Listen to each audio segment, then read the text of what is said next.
Spurgeon said the truth is usually found in the middle, and that's pretty much the premise I went by. I took some good things from all parties, which is the belief I have. Every party has something good to contribute. We just need to get things done and be efficient with our tax money and get priority items done, just like they got done at that megachurch. And it started impacting many churches in America. I guarantee a lot of people in America that are in the ministry know about my website now, because apparently that gentleman was very well connected and God did a miracle. That's ultimately how I have to explain it. But I'm talking about I literally kept all of the names of the famous people that came by on Secular Matters. They were sports celebrities, celebrities from Hollywood, CEOs, religious leaders that weren't from Christianity or weren't from Protestantism, heads of state, especially DC politicians from both sides of the aisle. People warmed up to this concept that are in my 3 political books. I've got 10 books. One of them's free, which makes 11. But they saw the third book written on politics live for 3 years, and they loved it. On 6 occasions, and possibly 8, I was asked very clearly by very famous ministers to run for high office, literally. And I always told them the Lord laid on my heart, 2020 is the year to do that. Everything I have, my email account, my Twitter accounts, anything associated with myself says 2020 on it, and it has for about 5 years. So I declined politely, even an invitation in a church service. If you feel God's called you to political ministry, come forward. I didn't. It shocked them. And there are many, many ways that they did that. They can't explicitly break the law and say that in a worship service, and they can't specifically come to me since I am unagented at the present time. So they would do it through innuendos in their sermons.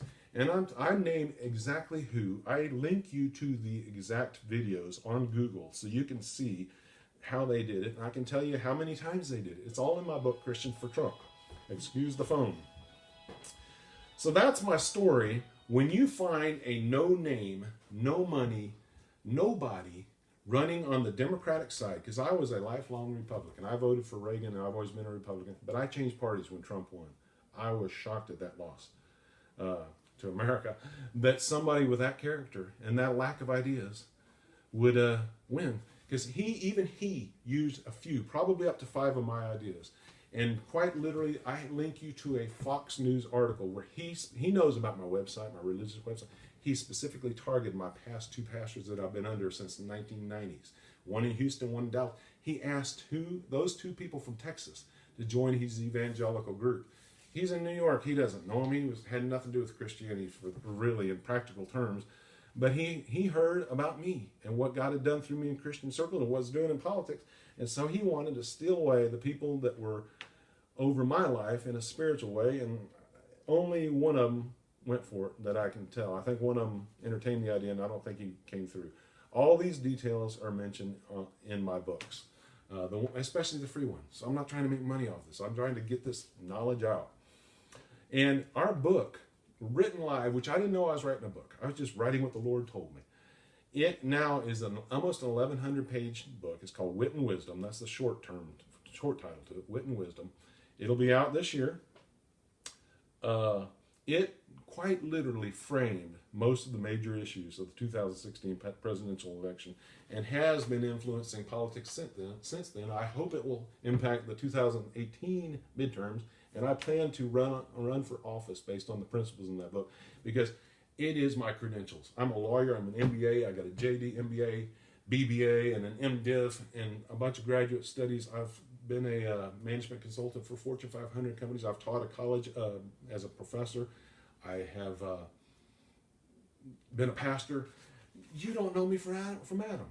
I look like just an idiot doing what God has told me to do. But if you read my book, forget my credentials I just gave you. Forget the jobs I've had or the degrees I have, 4 of them, plus some.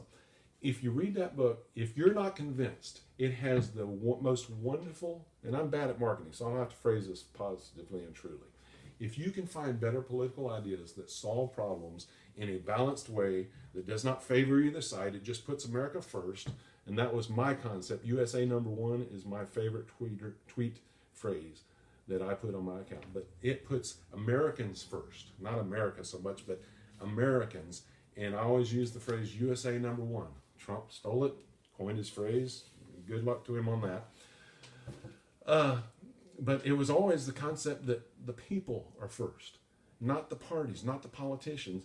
And we got to get things done. And there's a practical way to do it. If you go to our Facebook, my Facebook speeches, it's under Jim Meroney, not James Meroney. I have a couple of speeches written out there that tell you the alternatives to doing things in a more balanced way where both sides win. It's called win-win.